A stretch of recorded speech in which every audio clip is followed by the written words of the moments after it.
In this video, I will walk you through the steps to create a Steam account on your mobile device.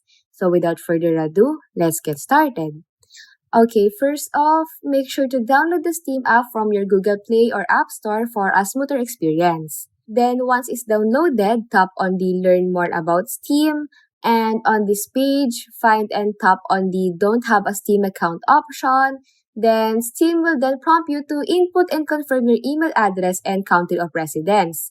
Also, don't forget to tackle the CAPTCHA and agree to the terms of agreement, then click Continue to proceed. Okay, so the next steps involves verifying your email address. So go ahead and check your inbox for an email from Steam regarding the verification process. Now, open that email and tap on the Verify My Email Address button. And once your email address is verified, return to the account creation window. Then Steam might now ask you to set up your Steam account name and password. And that's it.